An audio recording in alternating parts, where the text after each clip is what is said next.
What up, though? If you're new to the channel, you're tuning in to Notoriously Opinionated. I'm your man, Nate Goose the God. I go amongst other names, but we gonna rock with that for right now. We got 3 hot topics for you. We gonna hit a little politics. We gonna hit a little sports. We gotta hit some Pan-African culture. So, let's get it.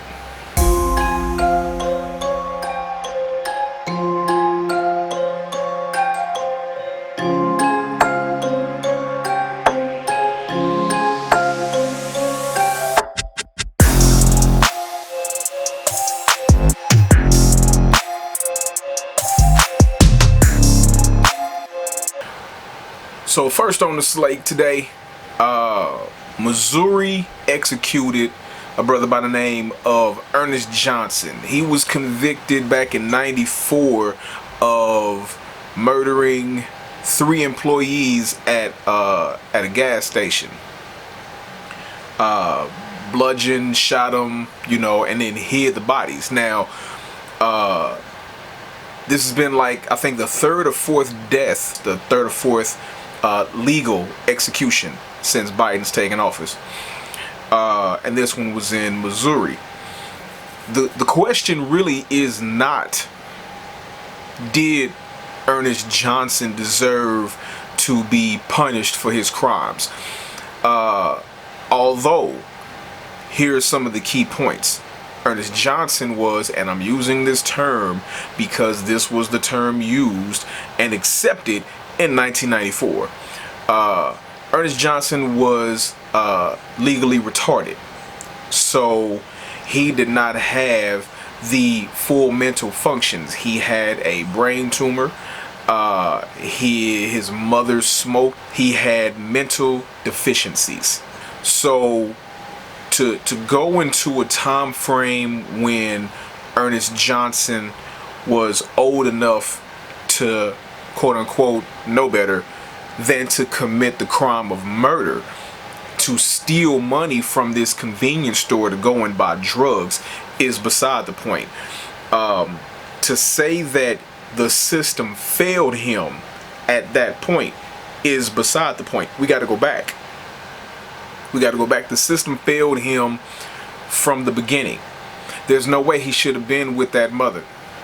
So the system failed him. There's no way that he should not have been sent to a mental institution way before then.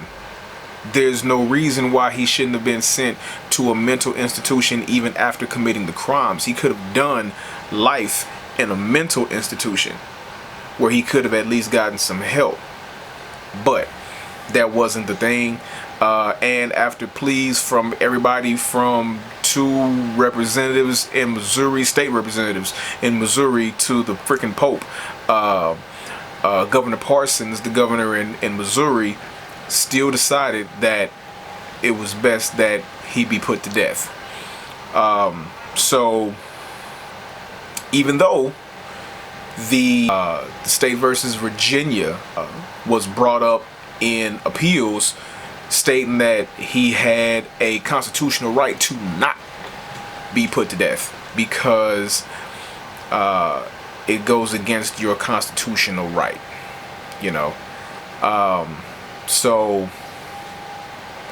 but in any way, Ernest Johnson was put to death, and I'm just curious what y'all feel about that. How y'all feel about the death penalty, but not just the death penalty per se, you know what I'm saying, but the fact that a mentally challenged individual was put to death for a crime that he committed, and again, I don't think anybody is saying that he did not deserve to pay for the crimes that he committed.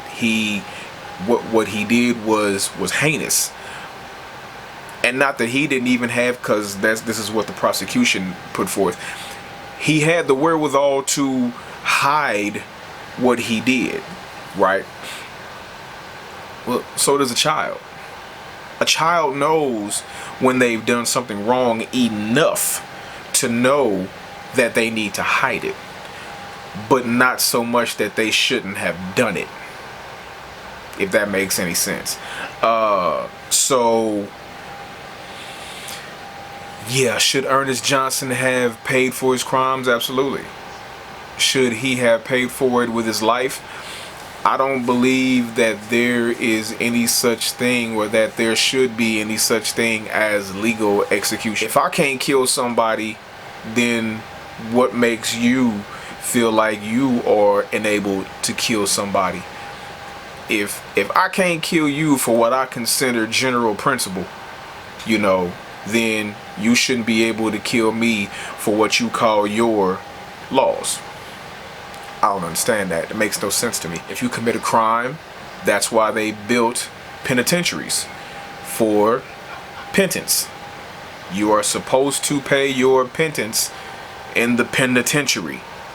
Thus the name penitentiary. Look up the word penitentiary and look up the etymology of the word penitentiary, and you'll see that that is why it was originally called a penitentiary, because you were supposed to be penitent.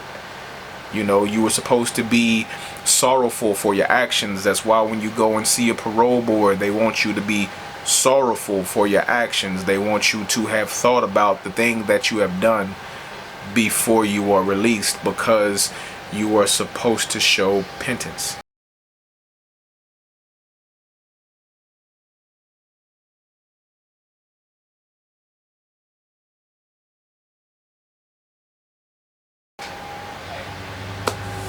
Was he supposed to be punished? Yes. Should it have cost him his life? No. Was his constitutional right violated? I believe so. Did him being black have anything to do with it? I believe that up to y'all. On to the next topic.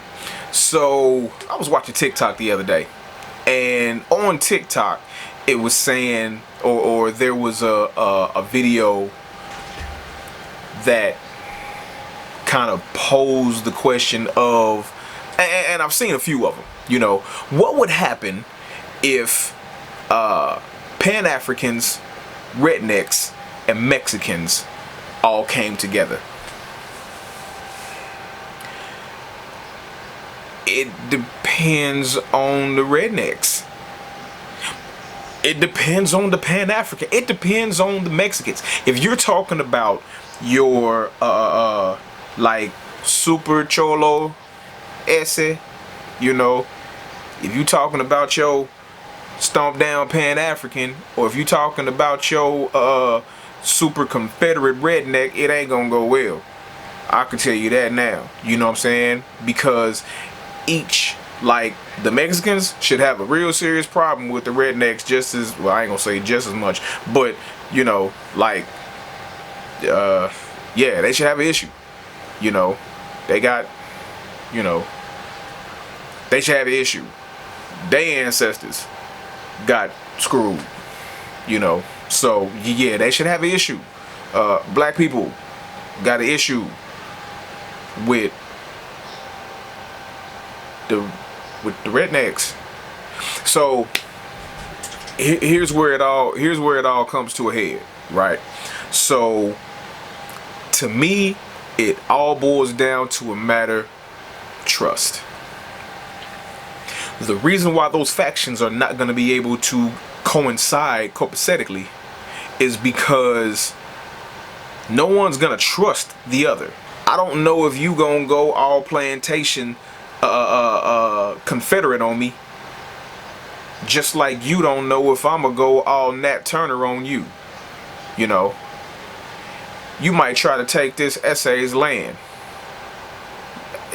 The SA might want to kill me because he's bought into the system. I don't know. And it's that I don't know that would cause the rift. And it's that I don't know as to why it wouldn't happen. Now, if you have level-minded individuals that just feel how they feel and think how they think, but are level-minded enough to listen to everybody else, you may stand a snowball's chance. For a real Pan-African,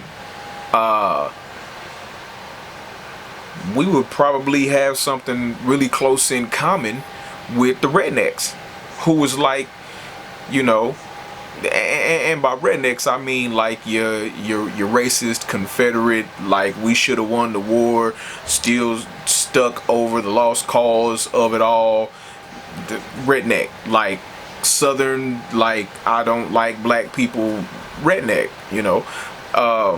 They want the same thing we want in regards to us going back to Africa. It's like, yeah, we want to go too, you know what I'm saying? But that's the expensive trip, and that's the expensive living, you know what I'm saying, to go and stop the life that we have over here to go back to Africa and go over there. However, there's this little, you know, this little idea that was called oh yeah, reparations. Like if you was to give us our reparations, then kind of like you did everybody else, you know, you gave Jews reparations, you gave the Japanese reparations, but black people never got reparations. I don't understand that. But if you were to give us our reparations, then I can tell you now, it's a lot of us, quite a few of us, that would have absolutely no problem taking our money back the fuck to Africa. No problems whatsoever. You know, none. You know, you can have winter in the Midwest. You know, I take my ass back to Africa where they got sunny and almost sunny. They say it never rains in Southern California. Man, look, it don't get cold on the equator. You can have winter. Fuck winter. You can have this shit. For the last topic, we're gonna hit these sports. So here's my notorious opinion on what's going on in boxing right now. So you got talks of Mike Tyson, who I have to admit, there's half of me that's kind of disappointed and half of me that kind of gets it. Like, Mike Tyson is like one of my favorite boxers of all time. Like, he is by far my favorite heavyweight, right? Well, I ain't gonna say by far, but he is my favorite heavyweight. Taking absolutely nothing away from the greatest Muhammad Ali, but Mike Tyson was just my favorite because of his fighting style. But there are middleweights, you know, that I identify with because that was my weight class. But Mike Tyson was my guy, and I'm hearing that there are discussions of Mike Tyson fighting the Paul brothers, and that he has a specificity towards fighting Logan Paul. First off, I don't get it. You know what I'm saying? I don't get why just because Nate Robinson got knocked the fuck out, why all these real boxers, why not even real boxers, like Floyd Mayweather is a legend. I may not particularly care for him as a person, but as a boxer, he's a fucking legend, you know. And the only reason I don't care for him as a person is just because of how he acts with his money, and that's a whole, we'll get into that later. Mike Tyson is a fucking legend. You know what I'm saying? He's a fucking legend in pugilism, right? And for him to even give a second thought to Logan Paul about fighting him, it's the money. I get it. It's the money. Mike said they would have to pay him like $100 million. Hell yeah. Okay, I get that. I do. I get that. But Mike,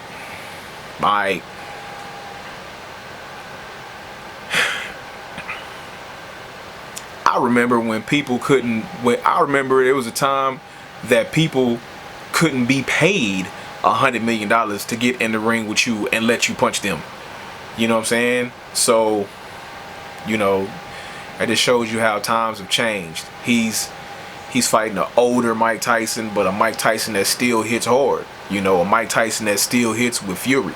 You know, and if he got the nuts to get in the ring with Mike Tyson, with the skill that he got, hey, more power.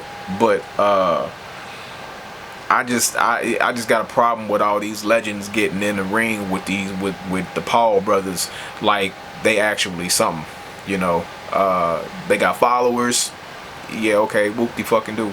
But as far as this fight game, I don't get it.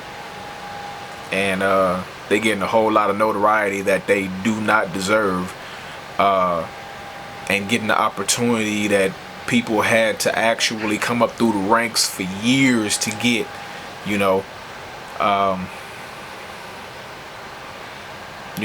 ask all the dudes that had to come up through the ranks to fight Mayweather, and everybody that had to come up through the ranks to fight Tyson.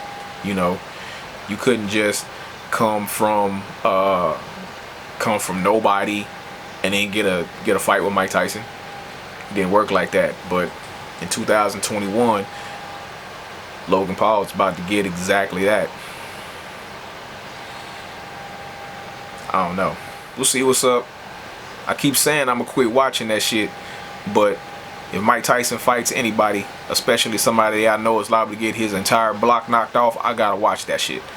I just gotta watch it, because that's gonna be entertaining to me to see Logan Paul get knocked the fuck out. Until next time, this has been your man Nate Goose the God, man. This has been Notoriously Opinionated. Peace. I'm out.